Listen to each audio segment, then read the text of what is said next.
नमस्कार फ्रेंड्स, मेरा नाम बबलू वर्मा, पेपर हैकर में आपका स्वागत है। तो फ्रेंड्स, आज से हमारा स्टार्ट हो रहा है बीए द्वितीय वर्ष और हम यहाँ पर भूगोल पढ़ने वाले हैं। ठीक है, जियोग्राफी, जिसमें हम तृतीय सेमेस्टर यहाँ पर देखेंगे। ठीक है, बहुत अच्छी प्रकार से देखेंगे। कुछ क्वेश्चन हैं जो सिंपली याद हो जाएंगे और कुछ क्वेश्चन हम ट्रिक से याद करने की कोशिश करेंगे, क्योंकि हमें सिर्फ वीडियो ही लेक्चर देखना है 1 से 2 बार, जो कि सारा के सारा हमें याद हो जाए, क्योंकि पढ़ तो हम कहीं से भी सकते हैं। और पहली बात, मैं हर वीडियो आपसे कहता हूँ कि भाई आज का ज़माना बहुत ज़्यादा कंपटीशन का है, तो जितना ज़्यादा पढ़ सकें उतना ज़्यादा से ज़्यादा ही पढ़ें, ये तो मैं ही कहूँगा। ठीक है, बाकी चाहे कोई भी कुछ भी कहे, मगर मैं आपसे कह रहा हूँ कि जितना ज़्यादा पढ़ सको उतने ज़्यादा पढ़ो। बी अच्छी प्रकार से अगर आप कर लेते हो तो आगे जाकर आपके फ्यूचर में बहुत ज़्यादा जो कंपिटिटिव जब एग्जाम दोगे तो आपको बहुत ज़्यादा फायदा देखने को मिलेगा। ठीक है, सारे क्वेश्चन यहीं से उठा उठा कर क्वेश्चन वहाँ पर डाले जाते हैं। ठीक है, अगर आप अच्छी प्रकार से बीए कर लेते हो तो आगे जाके जो कॉम्पिटिटिव एग्जाम है उनमें अच्छा स्कोर आप करोगे और एक ही बार में आप बात करते हैं जॉब ले सकते हो, अगर अच्छा तैयारी करोगे अभी से तब। ठीक है, तो स्टार्ट करते हैं अपने सेशन के लिए। ठीक है, चलते हैं भाई। तो हमारी पहली ही यूनिट रहेगी। ठीक है, पहली बात मैं आपको पहले बता दूं, ये पहली यूनिट है। ठीक है, और स्टार्ट कर रहे हैं अपनी। हाँ, है कौन से? ये सारे के सारे एमसीक्यू क्वेश्चन हम यहाँ पर देख रहे हैं। ठीक है, तो कवर करते हैं। मैंने हिंदी का आपको पूरा कवर करा दिया है, जिन लोगों ने हिंदी के लेक्चर नहीं देखे हैं। ठीक है, 8 लेक्चर हैं, सारा की सारा एक एक वीडियो में एक एक ट्रिक से, एक एक क्वेश्चन ट्रिक से समझा रखा है। कहीं भी परेशानी नहीं होगी आपके लिए समझने में। ठीक है, सिर्फ आपको 2 बार वीडियो देखना है और एग्जाम दे देना है, एक भी क्वेश्चन आपका गलत नहीं होगा। तो स्टार्ट करते हैं। पर्यावरण किन 2 शब्दों से बना है? जो पर्यावरण है वो किन 2 शब्दों से बना है? एक तो परि प्लस आवरण, ई प्लस आवर, आवर क्या बनता है? या बनता है। तो यहाँ पर देखो, ये संधि कर रखी है यहाँ पर पर्यावरण, परि प्लस आवरण, यहाँ पर छोटी ई और यहाँ पर आ, दोनों मिलकर क्या बनाएगा? या बनाएगा। ठीक है, तो इस प्रकार से जो रा है, क्योंकि हलंत वाला रा, जब ई निकलेगी तो हलंत वाला रह जाएगा और ये वाला कहाँ लग जाएगा? ऊपर लग जाएगा आकर पर। ठीक है, तो यहाँ पर क्या हो जाएगा? पर्यावरण हो जाएगा। सिंपल संधि कर रखी है, संधि आपको आती होगी तो आराम से आप लोग कर लोगे। ठीक है, तो अगले बढ़ते हैं। नेक्स्ट की बात करते हैं, प्रभावकारी दशाओं का वह संपूर्ण योग जिसमें जीव रहते हैं क्या कहलाता है? इसमें जीव रहते हैं भाई, जहां जीवन रहता है ना, वहां पर क्या कहते हैं? उसको पर्यावरण कहते हैं। जहां पर जीव रहते हैं उसे पर्यावरण कहते हैं। ठीक है, अगले बात करते हैं, जीवों के पारिस्थितिक कारकों का योग पर्यावरण है, ये कथन किस वैज्ञानिक का है? बहुत अच्छा क्वेश्चन है।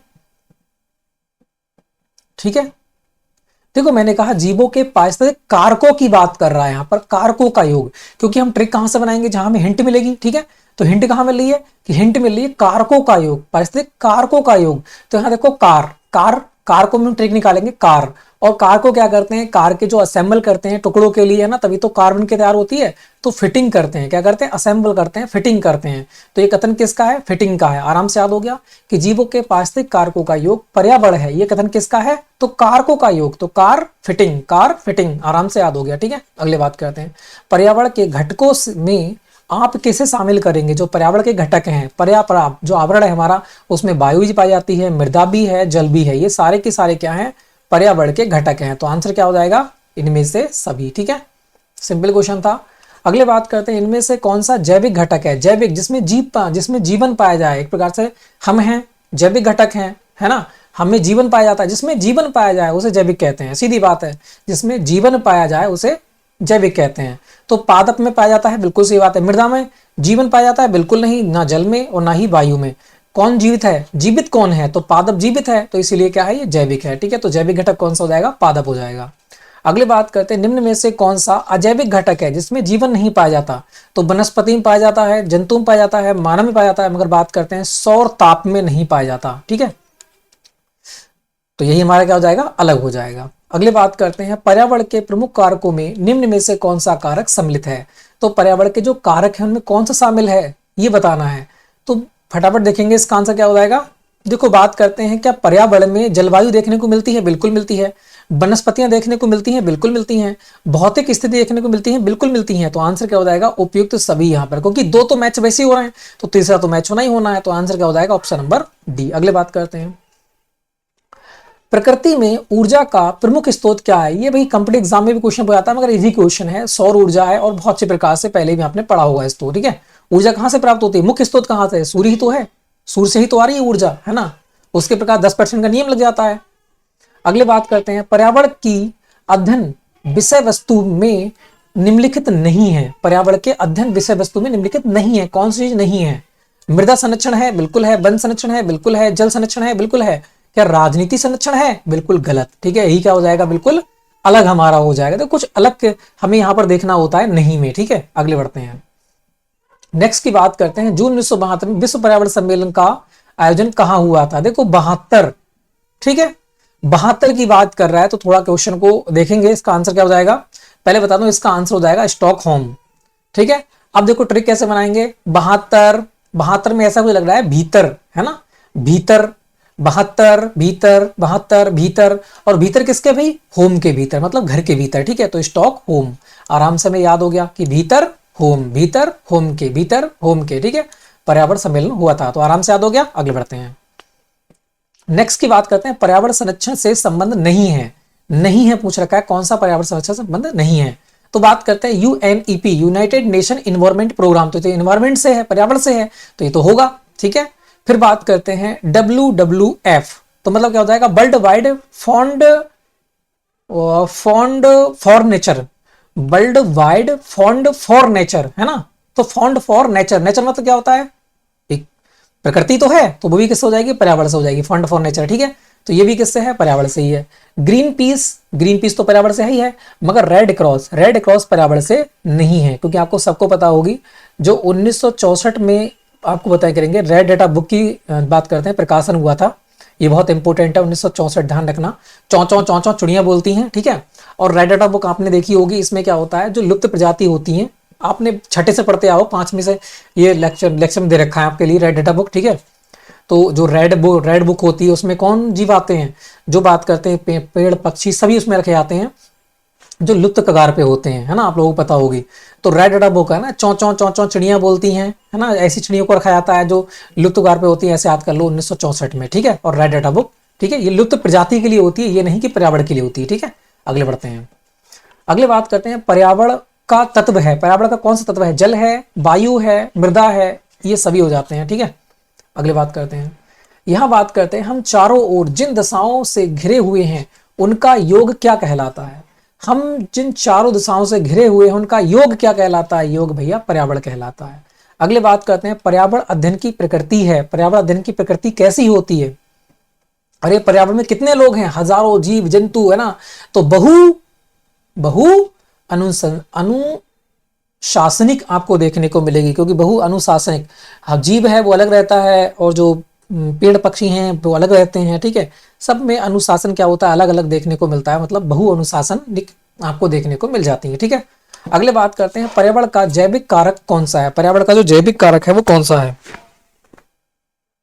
जैविक मतलब इसमें जीवन पाया जाए, क्या मृदा है, वायु है, प्रलय जल है? नहीं, वनस्पति यहाँ पर बिल्कुल से हो जाएगा, इसमें जीवन पाया जाता है। ठीक है, वो कौन सा है? वनस्पति है, क्योंकि जिसमें जीवित समझ लो, जो जीवित होता है वो जैविक है। बात करते हैं निम्न में से कौन जीव मंडल को सर्वाधिक असंतुलित करता है? असंतुलित करता है, कौन करता है? पेड़ पौधे, जीव जंतु, मानव, या फिर इनमें से कोई नहीं? सर्वाधिक असंतुलित करता है, तो वो कौन है? सर्वाधिक असंतुलन, क्योंकि यहाँ की मिट्टी उठा के यहाँ लेके आता है देश के टुकड़े पर, इस कोने से इस कोने पे ले जा रहा है, यहां से उखेड़ रहा है, यहाँ ले जा रहा है, कौन कर रहा है? मानव ही तो कर, असंतुलन कौन कर रहा है? तो मानव ही तो कर रहा है ज्यादा, है ना। अगली बात करते हैं निम्न में से किस उपाय से जीव मंडल में जीव जंतुओं का संरक्षण हो रहा है? तो किस उपाय से हो रहा है? संरक्षण माने होता है बचाना, और बचाना मतलब उसका कल्याण करना, है ना। तो बात करते हैं भारत जीव जंतु कल्याण बोर्ड के अनुसार ये देखने को मिल रहा है। संरक्षण करना, कल्याण करना। संरक्षण करना मतलब बचाना होता है, और बचाना मतलब किसी का कल्याण करना। ठीक है, वहां से हमने ट्रिक बना ली। अगली बात करते हैं निम्न में से कौन सी व्यवस्था प्राकृतिक नियमों से संचालित होती है? तो कौन सी व्यवस्था है जो प्राकृतिक नियमों से संचालित होती है? तो कौन सी है? प्राकृतिक नियमों की बात कर रहा है, तो मानव प्रेरित पारिस्थितिक तंत्र जो होता है वो प्राकृतिक नियमों से ही संचालित होता है। ठीक है, मानव प्रेरित पारिस्थितिक तंत्र। अगली बात करते हैं अधोलिखित में भौतिक वातावरण का तत्व नहीं है। जो सिंपल है वो ऐसे देखेंगे, बाकी जो हमें ट्रिक से याद करना है वो हम ट्रिक से देखेंगे। ठीक है, तो सिंपल थे, मैंने सिंपल बता रहा हूं आपके लिए। अधोलिखित में भौतिक वातावरण का तत्व नहीं है, तो भौतिक वातावरण का तत्व कौन सा नहीं है ये आपको यहां पर बताना है। देखो बात करते हैं, भूमि के रूप बिल्कुल है, खनिज ये भी है, मिट्टियां ये भी हैं, सेम दिख रहे हैं तीनों की चीजें, भूमि के रूप, मिट्टियां, खनिज, मगर जो बस्तियां हैं ये देखो बिल्कुल अलग दिख रहा है, ठीक है। ये भौतिक में थोड़ी आएंगी, ये तो कृत्रिम हो गई अपनी लिखने वाली, ठीक है। अगले बात करते हैं, सतत एवं स्थायी विकास किस प्रकार के आवरण से संबंध रखता है। जो सतत, सतत मतलब इस समय चल रहा है, जो विकास चल रहा है, ठीक है, वो किस में रखता है ये बताना है। तो किस में रखता है, सतत मतलब इस समय चल रहा है, मतलब नया नया, है ना। तो नव नियमितवाद आवरण, क्योंकि इस समय क्या हो रहा है, वो नया विकास कर रहा है, सतत है इस समय, ठीक है। अगले बढ़ते हैं, नेक्स्ट की बात करते हैं, पर्यावरण एवं अविभाज्य समष्टि है, पर्यावरण एवं अविभाज्य समष्टि है जिसकी रचना होती है, किससे होती है। तो बात करते हैं, पर्यावरण की रचना किससे होती है, भौतिक, जैविक, सांस्कृतिक तत्वों वाली पारिस्थितिक क्रियाशील तंत्रों से, क्योंकि सभी से आपको देखने को ये मिल जाता है, ठीक है। अगली बात करते हैं, विश्व पर्यावरण दिवस किस तारीख को मना जाता है। पास से पर्यावरण, पास से 5 जून, ठीक है, पास से पर्यावरण, पास से 5 जून। अगली बात करते हैं, निम्न में से किस एक का संबंध पर्यावरण सुरक्षा नहीं है। पर्यावरण सुरक्षा कौन सी नहीं है, ठीक है। देखो यहां दे रखा है, धारणीय विकास, गरीबी कम करना, वातानुकूलन, कागज के थैले का प्रयोग। तो कागज के थैले का प्रयोग क्या है भाई, पर्यावरण को सुरक्षा करना है, बिल्कुल सही बात है, ठीक है। धारणीय विकास, क्योंकि जो विकास हो रहा है वो अच्छी प्रकार से करो, धारणीय करो, है ना, तो इससे भी होगा, इससे भी होगा। गरीबी कम करने से क्या पर्यावरण सुरक्षा होगी, गरीबी कम करने से क्या पर्यावरण सुरक्षा होगी। अगर हम गरीबी कम कर देंगे, ठीक है, तो पर्यावरण सुरक्षा होगी, बिल्कुल होगी। कोई गंदे लोग होते हैं, है ना, तो वो जगह पे जगह लेटरिंग करेंगे, तो उससे पर्यावरण क्या होगा, प्रदूषण होगा, तो उससे भी होगा। मगर वातानुकूलन, बात माने होता है हवा, अनुकूलन माने होता है अनुकूलन, वैसे बात करते हैं, अनुकूलन का वैसे तो अर्थ होता है कि समय के अनुसार परिवर्तित हो जाना, है ना, कि मान लेते हैं हवा इधर की चल रही थी, है ना, वातानुकूलन हुआ तो हवा इधर की चलने लगी, बस इतना हो जाएगा, ठीक है। तो इसमें कोई पर्यावरण सुरक्षा के बारे में नहीं देखने को हमें मिला। अनुकूल माने होता है परिस्थिति के अनुसार चेंज हो जाना, ठीक है, तो ये हमारा बिल्कुल अलग हो जाएगा। अगले बात करते हैं, निम्न वर्षों में से कब पर्यावरण संरक्षण अधिनियम पारित किया गया था। तो पर्यावरण संरक्षण अधिनियम जो है वो कब पारित किया गया था, ये आपको यहां पर बताना है, ठीक है। तो ये कब हुआ था, पहली बात आंसर हो जाएगा इसका ऑप्शन नंबर बी, ट्रिक से याद करेंगे। तो यहां देखो वो कह रहा है छा, छा माने होता है गंदगी, है ना, देखो 86 86 छा, छा माने क्या हो गया, ट्रिक याद कर रहे हैं, छिक माने हो गया तुम्हारा गंदगी, है ना, गंदगी, बहुत गंदगी, छा बहुत गंदगी, है ना। और यहाँ कह रहा है पर्यावरण संरक्षण, मतलब पर्यावरण को बचाना, है ना। पर्यावरण को कैसे बचाएंगे, गंदगी से ही तो बचाएंगे भाई, बिल्कुल, तभी तो पर्यावरण स्वच्छ रहेगा, बिल्कुल। तो पर्यावरण संरक्षण अधिनियम गंदगी, छह, है ना, 86 में, आराम से याद हो गया। अगले बात करते हैं, रियो 20 घोषणा कब का शीर्षक क्या है, क्या था। रियो 20 घोषणा पत्र का जो शीर्षक था वो क्या था, ठीक है भाई। देखो यहां देखो, याद करो 20 20 20 को जब हमने याद किया है तो बस से याद किया है, बस 20 को जब हमने याद किया है तो बस से याद किया है कि 20 बस 20 बस। और बस क्या करती है, बस किसी को कुचल दे तो उसकी क्या लग जाती है, उसकी बाट लग जाती है, उसकी क्या लग जाती है, बाट लग जाती है। तो बाट कहां पे, यहीं पे है, तो द फ्यूचर की बाट, ये क्या हो जाएगा, इसका शीर्षक था, ठीक है, आराम से याद हो गया। अगले बात करते हैं, पृथ्वी सम्मेलन +5 आयोजन हुआ था, कहां हुआ था। देखो बात करते हैं, पृथ्वी सम्मेलन 5 फाड़ना किसी को, है ना, 5 फाड़ना, 5 फाड़ना, और फाड़ेंगे तो क्या करेंगे, 97 सताना, है ना, उसको सताना, फाड़ेंगे उसको सताएंगे, ठीक है, तो 97 में। ऐसे हमने ट्रिक बनाई, देखो ऐसे ही याद कर पाओगे, वरना ये आप जब एग्जाम में जाओगे तो भूल जाओगे, ऐसे ही याद कर सकते हो आप, ठीक है। तो वैसे ही ट्रिक बनाई, जैसे मुझे याद है वैसे आपको याद करा रहा हूँ, ठीक है, जैसे मैंने ट्रिक बनाई थी मुझे याद है तो आपको भी याद होंगी। अगले बात करते हैं, सतत विकास सूचकांक 2017 की दृष्टि से शीर्ष पर कौन देश है। सतत विकास की बात कर रहा है वो कौन है, सतत सा, शा और शा, शा सब में सा सा मिल गया, बस स्वीडन, इस प्रकार से ट्रिक बना लो इसकी, ठीक है। तो सतत में सा, 17 में सा और स्वीडन में सा, सब में सा है, आराम से स्वीडन याद रहेगा। अगले बात करते हैं, भोपाल गैस त्रासदी कब हुई थी। तो भोपाल गैस त्रासदी में कौन सी गैस निकली थी, यही पूछ लेता है। तो मिथाइल आइसोसाइनाइड, मिथाइल आइसो, बहुत इंपॉर्टेंट है, कंप्यूटर एग्जाम बहुत बार पूछा गया है। आइसोसाइनाइड, मिथाइल आइसोसाइनाइड, ये भी आपको याद करना है, ठीक है। मिथाइल आइसोसाइनाइड, आइस है ना, आइस, आंख में लग गई, मिथाइल आइस, तो मिथाइल आइसोसाइनाइड ऐसे याद कर लो, ठीक है। मिथाइल गैस आंख में लगी और साइन माने सो गए बंदे, है ना, मर गए, तो मिथाइल आंख में लगी और सो गए बंदे, मिथाइल आइसोसाइनाइड। इस प्रकार से मैंने ट्रिक बनाई है और मैंने याद किया है, तो आप भी याद करो।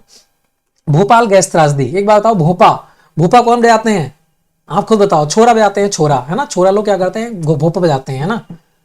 और कैसे बजाते हैं, तेज तेज से बजाते हैं। वो कैसे बजाते हैं, तेज तेज से, पौ पौ पौ पौ लगाते रहते हैं, छोटे बच्चे जो होते हैं ना, आपने देखा होगा। जैसे मैंने ट्रिक बनाई वैसे बता रहा हूँ के लिए।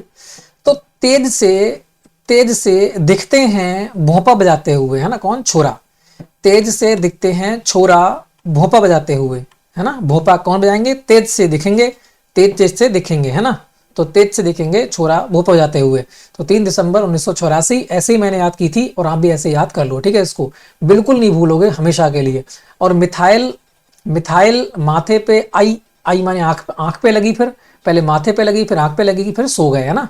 तो मिथाइल आइसोसाइनाइड, ऐसे आपको इसको भी याद कर लो। अगले बात करते हैं, निम्न में से कौन सरोवर या झील में तेजी से वृद्धि करते हैं। तो तेजी से कौन करते हैं, एक ही है, जलकुंभी, है ना। आज यहां देखो तो कल कहां पहुंच जाती है, गांव में अपने देखा होगा। तो अगले बात करते हैं, वन के पेड़ों की छाल पर उगते हैं, कौन उगते हैं, बहुत इंपॉर्टेंट है, लाइकेन उगते हैं। लाइकेन आपको सफेद सफेद दिखेंगे चत्ते से आकार के, है ना, तो ये लाइकेन होते हैं। ये तो हम बहुत पहले से पढ़ते आ रहे हैं, आप भी लोग पढ़ा होगा। तो अगले बात करते हैं, हैदराबाद में स्थित हुसैन सागर झील किस जीव की वृद्धि से नष्ट हुई थी। तो बात करते हैं, हुसैन सागर झील किस जीव की वृद्धि से नष्ट हो गई थी। तो वो कौन था, जलकुंभी थी। जलकुंभी बहुत ज्यादा तेजी से बढ़ी और उसे क्या कर दिया, उसको फिर नष्ट कर दिया उसने, ठीक है। और बता दूं, अब ये पूछ लेगा हुसैन सागर झील कहाँ पे है ना, ये कंप्यूटर एग्जाम बन सकता है। तो हुसैन, है ना, है जरा, इसकी जरा खूबसूरत है जरा कोई, तो वहां से याद कर लेंगे, हुसैन है जरा, ठीक है, आराम से याद हो गया। अगले बात करते हैं, जल डमरू में उगने वाले पौधे कहलाते हैं। जो जल डमरू में उगते हैं उन्हें क्या कहते हैं, ये बताना है आपके लिए। सॉरी, जल डमरू में क्या पढ़ रहा हूँ, हिस्ट्री याद आ रही है मुझे, चलो कोई बात नहीं, भूगोल जियोग्राफी याद आ रही है यहाँ पे भी, ठीक है। तो बात करते हैं, ये है मरुस्थल की बात करते हैं, रेतारी मिट्टी, है ना। देखो बात करते हैं, सबसे पहले हम बात करते हैं मिजोफाइट की। मिजो, है ना, मीजो मतलब किसमें, ये क्षार आकार होगा, इसे कहते हैं तुम्हारी मीजो, मीज रहे हैं ना, मीज रहे हैं, तो इसका मतलब क्या है, वो मुलायम मुलायम। हाँ, ये कम आर्द्रता वाली, कम आर्द्रता वाली जो मिट्टी होती है, कम आर्द्रता वाली, कम नमी से कहते हैं, कम आर्द्रता वाली मिट्टी में आपको देखने को मिलेंगे, कौन मिलेंगे, मीजोफाइट। जीरोफाइट जो होते हैं, जीरो, बिल्कुल जीरो, बहन बहन पत्ते हो किसके होते हैं, मरुस्थल में उगते हैं, क्योंकि मरुस्थल में पानी कम होता है, तो पतले पतले पत्ते होते हैं, जीरो आकार के पत्ते होते हैं, ऐसे याद कर लो इसको, ऐसे मैंने याद किया है, तो आपको ये आंसर हो जाएगा इसका सही, ठीक है। हाइड्रो, हाइड्रो माने होता है पानी, और बात करते हैं हाइड्रोफाइट्स, इसका मतलब पानी में उगने वाले जो पौधे होते हैं उनकी बात कर रहा है वो, ठीक है। हेलो, हेलोफाइट मतलब क्या कह रहा है, हेलो हेलो, है ना, हेलो हेलो, हेल को दिखा मतलब हेलो, तो इसका मतलब कह रहा है पानी में हिलने की बात हो रही है, हिल के दिखाओ भाई, अरे हिल कह सकता हूँ, बहुत लबड़ी ये है, इसका मतलब क्या है, ये नमक वाला जो पानी होता है, नमकीन पानी में उगने वाले जो पौधे होते हैं उनकी बात कर रहा है, ठीक है। तो मैंने ट्रिक से ऐसी याद कर रखी है, ऐसी मैंने आपको याद करा दिया कि मीजो माने मीजने, जब मीजते हैं खाना वगैरह तो लिक्विड तो कैसा होता है, कम आर्द्रता वाला होता है ना, कम नमी होती है उसमें, तो कम नमी वाला। और हाइड्रोफाइट पानी में उगने वाले, जीरोफाइट, जीरो माने बिल्कुल जीरो, पड़े महन महन पत्ते कहाँ मिलेंगे, मरुस्थल में आपको। और हेलो, हिल के दिखा, नमकीन पानी, ठीक है, लबड़ी पानी। अगले बात करते हैं, इसका आंसर होगा जीरोफाइट। बात करते हैं, पादप वृद्धि हेतु सबसे उपयुक्त क्या है। पादप वृद्धि हेतु कौन सी मिट्टी सबसे लाभदायक होती है, आप कहोगे दो मिट्टी जो होती है सबसे लाभदायक होती है, ऐसे याद कर लो, दो मिट्टी, भैया जब दो मिट्टी मिल जाएंगी तो वैसे ही पादप में वृद्धि हो जाएगी, है ना, दो प्रकार की मिट्टी मिल गई तो। अगले बात करते हैं, ताकत ज्यादा हो जाएगी दो मिलेंगे तो।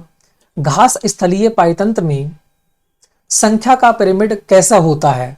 तो घास स्थलीय पायतंत्र में संख्या का पिरामिड कैसा होता है, देखो दो आपको बता रहा हूं, एक तो पेड़, जो वन के पेड़ होते हैं, वन के पेड़, ठीक है, वन के पेड़, और दूसरा होता है तुम्हारा तालाब। दूसरा कौन सा होता है, तालाब।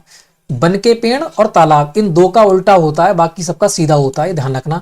ये अब नहीं, कंप्यूटर एग्जाम जब दोगे तब भी आपको ये फायदा करेगा, ये बहुत इंपॉर्टेंट है, इसको याद रखना। बन के पेड़ और बात करते हैं तालाब, एक याद सीधे याद कर लो, पेड़ याद कर लो सीधे, हाँ पेड़ और तालाब, इन दो के जो होते हैं, जो पिरामिड होता है वो उल्टा होता है और बाकी सभी का क्या होता है, सीधा होता है। तो यहाँ पर घास का पूछ रखा है तो कैसा होगा, इसका भी सीधा ही होगा, ठीक है। अगले बात करते हैं, पाइतंत्र में ऊर्जा का पिरामिड होता है, जो पाइतंत्र है उससे ऊर्जा का पिरामिड कैसा होता है, तो मैंने कहा ऊर्जा हो कुछ भी हो, सब में सदैव क्या होता है, सदैव में सीधा होता है, ठीक है, सिर्फ पेड़ और तालाब को छोड़कर। अगली बात करते हैं, एक तालाब के पाइतंत्र में जीव भारत का पिरामिड होता है, एक तालाब के पाइतंत्र में जीव भार का, इन सब का उल्टा होता है, ठीक है। अभी मैंने कहा था तालाब का कैसा होता है, उल्टा होता है, पेड़ का उल्टा होता है और बाकी सबका सीधा होता है, ठीक है।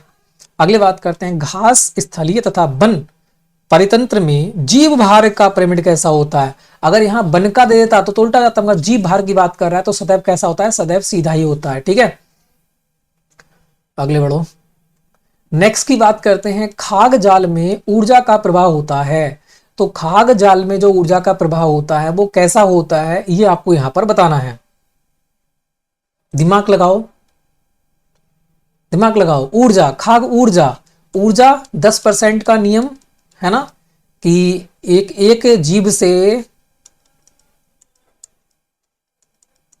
दूसरे जीव में जब ऊर्जा जाती है तो 10% का क्या होता है, ह्रास हो जाता है, हानि आती है। इसका मतलब यहां पर अगर 100% है तो यहां पे आ जाएगी 90% बचेगी ऊर्जा, फिर तीसरे में जाएगी, ठीक है, तो यहां से 80% बचेगी ऊर्जा, ठीक है। तो उस प्रकार से क्या होती है, 10% का ह्रास होता रहता है। तो बात करते हैं एक दशकीय, है ना, एक बार में 10% गिर जाती है, तो एक दशकीय, इस प्रकार से आपको याद करना है, ठीक है, और याद भी रहेगा। अगले बात करते हैं, एक खाग स्तर से दूसरे खाग स्तर में जाने पर ऊर्जा का ह्रास होता है, ऊर्जा का ह्रास 10% होता है, बचती कितनी है, 90% बचती है, ठीक है। अगले बात करते हैं, सर्वप्रथम पारिस्थितिक स्तूप की परिकल्पना किस प्रस्तुत की, जो पारिस्थितिक स्तूप, और स्तूप आप जानते हो जो अशोक के स्तूप थे, है ना, स्तूप कहते हैं खंभों के लिए, अगर हम हिस्ट्री की बात करेंगे तो खंभों कहते हैं स्तूप, अशोक के स्तूप 13 स्तूप थे, आपने देखे होंगे, ठीक है।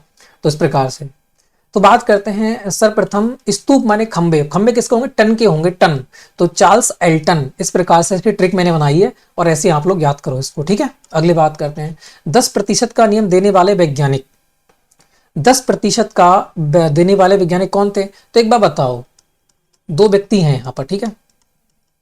जब यहां से यहां पर 90% रह गई तो इसका मतलब कुछ ना कुछ नष्ट हुआ, कुछ ना कुछ ऊर्जा नष्ट हुई, 10% ऊर्जा नष्ट हुई, तो आप कहोगे नष्ट हुई, तो नष्ट कहां पे है, एर्नस्ट, एर्नस्ट, एर्नस्ट हैक्कल, आराम से इसको याद हो जाएगा आपके लिए, ठीक है। ऐसे ही मैंने ट्रिक से याद किया, ऐसे आप याद कर लो कि 10% का ह्रास हुआ, इसका मतलब नष्ट हुई, तो एर्नस्ट हैक्कल, ठीक है।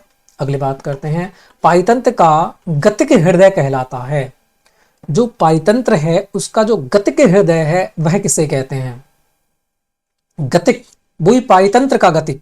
पाइतंत्र में गति कौन करवाता है, तो ऊर्जा का प्रवाह एवं खनिज चक्र जो होते हैं वही गति करवाते हैं। तो ऊर्जा नहीं होगी तो भाई आप गति नहीं कर सकते, और बात करते हैं खनिज पदार्थ नहीं होंगे तो भी आप गति नहीं कर सकते, ठीक है। ऊर्जा और खनिज पदार्थ दोनों की आवश्यकता होती है, इंसान हो चाहे पेड़ हो चाहे कोई भी हो, ठीक है। अगले बात करते हैं, निम्न में से किस कार्य से पारिस्थितिक संतुलन बिगड़ता है, तो पारिस्थितिक संतुलन किससे बिगड़ता है, जो हम वन वगैरह काटते हैं, लकड़ी वगैरह काटते हैं ना, उससे, तो लकड़ी काटने से क्या होता है, पारिस्थितिक तंत्र बिगड़ता है। अगले बात करते हैं, 10% का नियम देने वाले वैज्ञानिक कौन थे, अभी मैं देखा था टन, है ना, हमें देखा था नष्ट करने वाला अर्नेस्ट हैक्कल, तो अर्नेस्ट हैक्कल कौन हो जाएंगे, अर्नेस्ट हैक्कल, नष्ट हो गई 10%, अर्नेस्ट हैक्कल। अगले बात करते हैं, पाइतंत्र में ऊर्जा का प्राथमिक स्रोत है, तो ऊर्जा का प्राथमिक स्रोत क्या है, तो बात करते हैं सूर्य का प्रकाश, पहला स्रोत यहीं से प्राप्त होती है ऊर्जा। अगले बात करते हैं, निम्न में से कौन सा पाइतंत्र प्राकृतिक है, तो प्राकृतिक पाइतंत्र कौन सा है, ये आप यहां पर देखेंगे, गेहूं प्राकृतिक है, आम प्राकृतिक है, आम का बाग, घास का मैदान प्राकृतिक है, या फिर एक्वेरियम, तो कौन सा प्राकृतिक है ये बताना है। तो एक्वेरियम इंसान बनाता है आम बाग बाग भी इंसान रखता है, गेहूं के खेत भी इंसान रखता है, मगर घास का मैदान तो खुद भी उग सकता है, ठीक है। तो पाइतंत्र का प्राकृतिक हो जाता है, ठीक है। अगले बात करते हैं, एक से अधिक जातियों का समूह जो किसी स्थान पर रहता है उसे क्या कहते हैं? तो एक स्थान पर रह रहा है वो भी कौन? समुदाय, है ना, किसी जीवित जातियों का, अधिक अधिक जातियों का समूह, तो उसे क्या कहेंगे? जैव माने जीवित जातियां, और समुच्चय माने इकट्ठा होना, बहुत सारे लोग, है ना, तो बात करते हैं उसे जैव समुच्चय कहते हैं। अगले बात करते हैं, पाइतंत्र में वाज का स्थान कौन सा होता है? तो बाज का स्थान कौन सा? उपभोक्ता है, प्रथम श्रेणी का उपभोक्ता, द्वितीय, सर्वोच्च उपभोक्ता, या फिर उपभोक्ता? बताओ। उपभोक्ता तो होते हैं पादप, द्वितीय के उससे ऊपर होते हैं, तृतीय उससे ऊपर होते हैं, फिर बात करते हैं सर्वोच्च सर्वोच्च उपभोक्ता, ठीक है। तो आंसर क्या होगा? सर्वोच्च उपभोक्ता हो जाएगा। उसके बाद अपघटन करता आ जाते हैं, ठीक है, क्योंकि बाज को कोई नहीं खाता है, बाज को सिर्फ अपघटन करता ही खाते हैं मरने के बाद में। पाइतंत्र में मानव है। मानव कैसा है? सर्वाहारी है, सबको पता है। अगले बात करते हैं, पोषण की दृष्टि से अपघटन होते हैं, कैसे होते हैं? जो अपघटक होते हैं, जो अपघटक होते हैं वो कैसे होते हैं? क्योंकि अपघटक किसको खाते हैं? मृत जीव को खाते हैं। तो ये कैसे होते हैं? मृतोपजीवी होते हैं, क्योंकि जो उच्च श्रेणी के उपभोक्ता होते हैं उनको मरने के बाद कौन खाता है? अपघटक ही खाते हैं। तो मृतोपजीवी, है ना, मृत को खाते हैं, तो मृतोपजीवी होते अपघटन करता। अगली बात करते हैं, विश्व के सभी भौगोलिक पाइतंत्र के संगठन को कहते हैं। विश्व के सभी भौगोलिक पाइतंत्र के संगठन को क्या कहते हैं? तो उसको, क्योंकि भौतिक की बात कर रहा है तो क्या कहेंगे? उसको जैव मंडल कहेंगे। उसे क्या कहेंगे? जैव मंडल, ठीक है। ऐसे याद कर लो, भौ डबल ओ की मात्रा है तो जैव में डबल ओ की मात्रा है, ठीक है, यहां से भी आपको याद हो जाएगा। अगली बात करते हैं, घरों से साज सज्जा की सामग्री में रखे गए कृत्रिम परिपक्व को कहते हैं। उसे क्या कहते हैं? घरों में साज सज्जा की सामग्री में रखे गए कृत्रिम परिपक्व को क्या कहते हैं?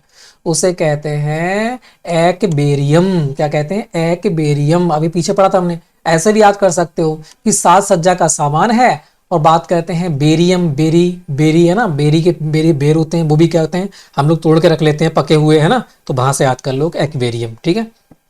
अगली बात करते हैं, मित पोषणी झील का उदाहरण है। मित पोषणी झील का जो उदाहरण है वो कौन सा है?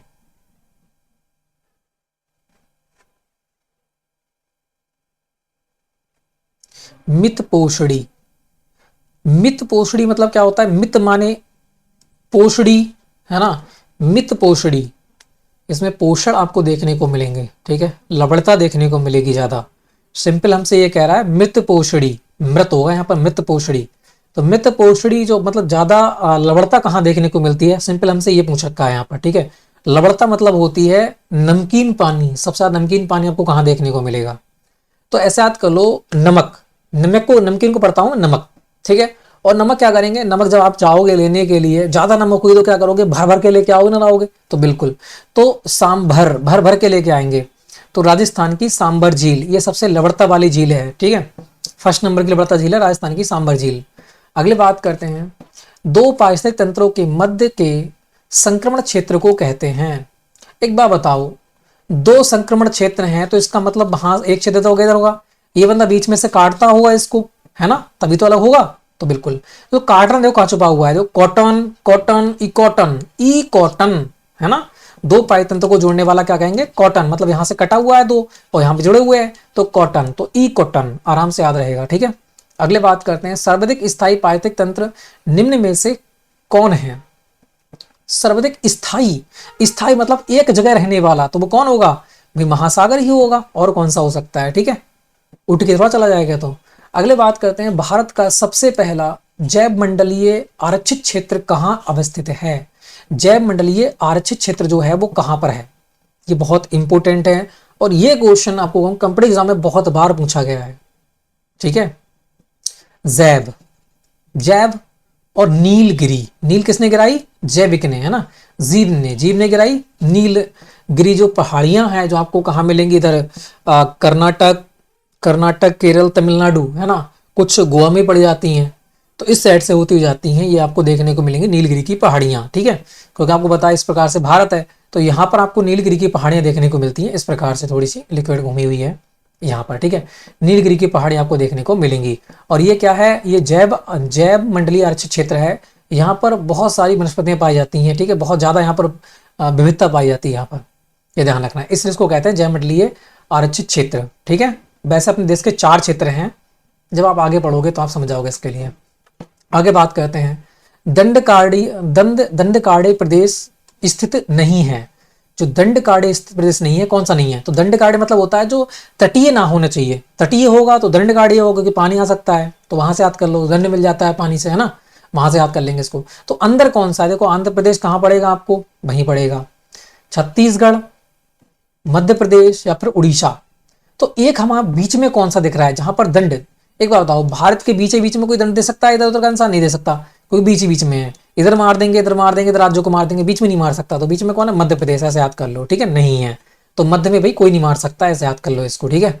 अगले बात करते हैं, यह है तुम्हारा बुंदाला जीवमंडल आरक्षित क्षेत्र, जो यूनेस्को के मानव जीवमंडल तंत्र में सम्मिलित किया गया है, कहाँ स्थित है। जो बात करते हैं बुंदाला है, वो कहां पर स्थित है, सिंपली हमसे ये पूछ रखा है,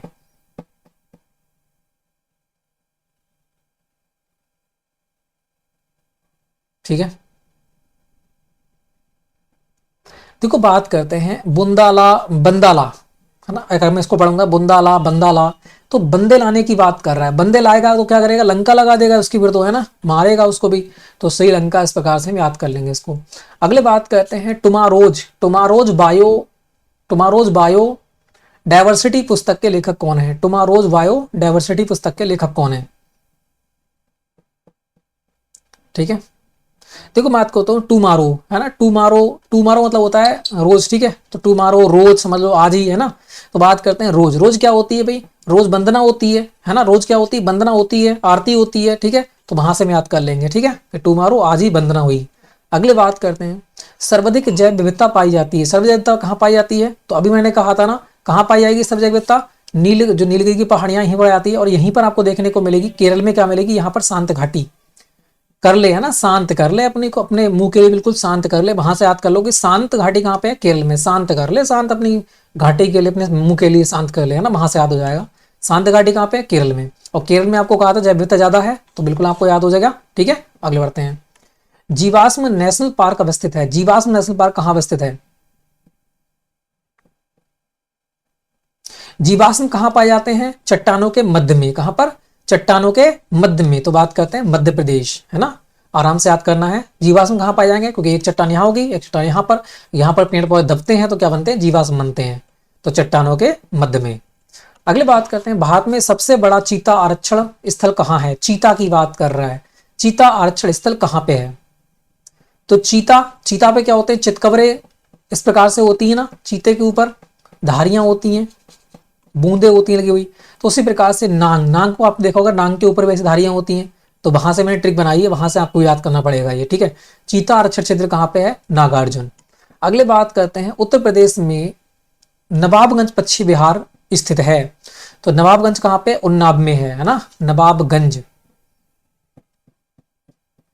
मैंने इसकी ट्रिक बनाई थी, नाब, है ना, नाब यहाँ पे है, और यहाँ पे देखो नाब, है ना, नाब नाब छुपी हुई दोनों में, तो नवाबगंज नाब, है ना, उन्नाव, आराम से याद रहेगा। अगले बात करते हैं, राजीव गांधी राष्ट्रीय उद्यान कहाँ स्थित है, तो राजीव गांधी, है ना, राजी, वो कह रहा है राजी हो जाना, कोई बंदा राजी हो गया, ठीक है, राजी, वो कह रहा ना राजी, भाई इसको राजी कर ले, है ना, कहते हैं इसको राजी कर ले, वरना मान नहीं रहा ये बंदा, राजी कर ले इसको, तो राजीव गांधी राजी कर ले कर्नाटक, ठीक है, आराम से याद रहेगा। तो राजीव गांधी राष्ट्रीय उद्यान कहाँ पे स्थित है, कर्नाटक में है। अगले बात करते हैं, नोकरेक जैव मंडल क्षेत्र निम्न में से किस राज्य में स्थित है। नोकरेक की बात कर रहा है, ये कहां पर स्थित आपको देखने को मिलेगा,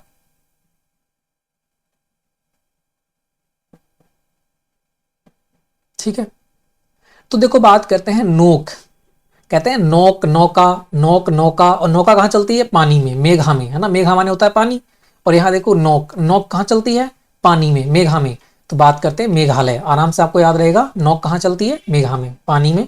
अगले बात करते हैं, भूतल पर सर्वाधिक किस कुल के सदस्य पाए जाते हैं, तो भूतल मतलब क्या हो गया, भूमि, और भूमि को हम क्या कहते हैं, अर्थ कहते हैं, बिल्कुल कहते हैं। तो आर्थ्रोपोडा है ना, तो सर्वाधिक ज्यादा कहाँ पाए जाएंगे, भूमि पे पाए जाएंगे, तो आर्थ्रोपोडा आराम से हम याद कर लेंगे, ठीक है। अगले बढ़ते हैं, फिर थोड़ा छोटा करते हैं इसको। इसको देखेंगे, यहाँ देखेंगे सुंदरी नामक वृक्ष कहाँ पाए जाते हैं। जो सुंदरी है वो कहाँ पाए जाएंगे, सुंदरबन डेल्टा में, है ना, जो आपको पश्चिम बंगाल में देखने को मिलेगा, पश्चिम बंगाल। और बात करते हैं बांग्लादेश के साइड में। निम्न में से कौन यूनेस्को धरोहर स्थान है, यूनेस्को धरोहर स्थान कौन सा है, ये बहुत इंपॉर्टेंट है, इसको ध्यान रखना, कौन सा है। तो बात करते हैं केवला देव राष्ट्र उद्यान आपको देखने को मिलेगा यूनेस्को में, है ना। तो मैंने याद कैसे किया, यूनेस्को, नस्को, है ना, नस जानते हो, नस कैसे कहते हैं, अपनी नस होती हैं वो कैसे होती हैं, ऐसे केवल की तरह होती है ना। यूनेस्को नस कैसे होती हैं, केवल की तरह होती हैं। तो केवला राष्ट्र उद्यान आराम से हमें याद रहेगा, ठीक है। अगले बात करते हैं, यहाँ देखेंगे भारत में जैव विविधता की दृष्टि से धनी स्थान कौन सा है। तो मैंने पहले ही आपको समझा रखा है, जैव विविधता की दृष्टि धनी स्थान कौन सा है, यही आपको देखने को मिलेगा, नीलगिरी की पहाड़ियां। और इसे हम क्या कहेंगे, इसे हम पश्चिमी घाट कहेंगे, क्योंकि पूरब ये है, क्योंकि आपको बताया इस प्रकार से, ये होता है उत्तर, ये होता है दक्षिण, ये होता है पूरब और ये होता है पश्चिम। तो ये हमारा ये हमारा कौन सा है, इस साइड में पश्चिमी तो है, तो पश्चिमी घाट इसको कहते हैं, ठीक है, ये आपको ध्यान रखना है। अगले बात करते हैं जैव विविधता का अर्थ क्या होता है। जैव विविधता जो होती है उसका अर्थ क्या होता है, ये आपको यहां पर बताना है, ठीक है। तो इसका अर्थ क्या होता है, एक निर्धारित स्थान पर विभिन्न प्रकार के पादप एवं जंतु, जैव विविधता, जीवों में विविधता पाना, है ना, अलग अलग समुदाय के लोग रहना, वही बात यहां पर हो जाती है सिंपली। अगले बात करते हैं जैव विविधता में ह्रास का मुख्य कारण क्या होता है। जो जैव विविधता होती है उसमें ह्रास का कारण क्या होता है, जैव विविधता होना मतलब प्राकृतिक आवासीय विनाश। जो प्रकृति ने जो पेड़ पौधे जीव जंतुओं के लिए आवास दिए थे उनका विनाश करके घर तैयार कर रहे हो आप लोग, है ना, वन काट रहे हो, घर तैयार कर रहे हो, तो ये गलत बात है।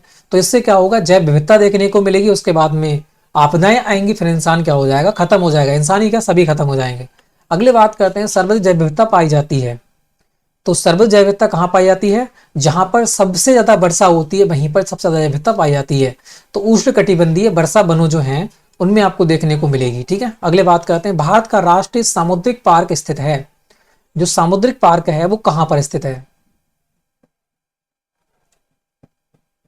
समुद्र, और समुद्र में क्या पाया जाता है, जो कच्छ है, कच्छ मतलब होता है छिछला छिछला इलाका, है ना, दलदली इलाका। तो कच्छ जो है गुजरात का कच्छ, वो दलदली इलाका है, तो इसीलिए इसको क्या कहते हैं, समुद्री पार्क कहते हैं। तो ये थोड़ी बात आपको ध्यान रखना है, ठीक है, जब अपने मतलब न्यूज अगर देखते होगे तभी आपको ये कंफर्म हो जाएगा। अगली बात का निम्न में से कौन सा जानवर प्रचुर मात्रा में पाया जाता था पर अब विलुप्त के कगार पर आ चुका है, तो वो कौन सा है। तो वो आपको देखने को मिलेगा एशियाई चीता, है ना। तो एशियाई चीता जो है वो क्या हो चुका है, वो एक प्रकार से खत्म होने की कगार पे है, ठीक है, एशियाई चीता जो है, क्योंकि अब बाहर से मंगाए जा रहे हैं चीता, तो हमारे यहाँ पर क्या हो गए, खत्म हो गए हैं। ऐसे इसको याद कर लो, क्योंकि बाहर से मंगाए गए थे भी, है ना, विदेश से मंगाए गए हैं, क्योंकि एशिया में चीता रहा ही नहीं, तो दक्षिण अफ्रीका महाद्वीप से इधर से मंगाए जा रहे हैं, ठीक है। तो एशिया चीता क्या हो गए, विलुप्त होने वाले हैं, ऐसे में याद कर लेंगे इसको। बात करते हैं मानस वन्यजीव विहार कहाँ पे है। तो मानस कैसा इंसान है, मानस एक असम इंसान है ना, असम है, ये सब चीज खा जाता है सभी का, है ना। तो मानव क्या है, मानस, मानव कैसा है, असम इंसान है ना। अगले बात करते हैं भारत के किस राज्य में उसके क्षेत्रफल का अधिकतम प्रतिशत राष्ट्र उद्यान आपको देखने को मिलेंगे। तो ये आपको देखने को मिलेंगे सिक्किम में। कहां पर, सिक्किम में सबसे ज्यादा प्रतिशत क्षेत्रफल की बात नहीं करूंगा, उसके क्षेत्रफल मतलब कितने सबसे ज्यादा परसेंटेज पे होते हैं, राज्य के अनुसार क्षेत्रफल पे ज्यादा परसेंट कौन है, तो वो सिक्किम हो जाता है। और वैसे बात करेंगे तो मध्य प्रदेश है, क्षेत्रफल के अनुसार करेंगे तब, ठीक है। एक क्षेत्रफल होता है, एक क्षेत्रफल परसेंटेज होता है, दो चीज बनता है। अगर क्षेत्रफल प्रतिशत की बात करेगा तो सिक्किम है, और सिर्फ क्षेत्रफल की बात करेगा तो मध्य प्रदेश है, ठीक है। अगले बात करते हैं निम्न में से किस दिन राष्ट्रीय ऊर्जा संरक्षण दिवस मनाया जाता है। बहुत इंपॉर्टेंट है, राष्ट्रीय ऊर्जा संरक्षण दिवस। तो ये कब मनाया जाता है ये आपको बताना है।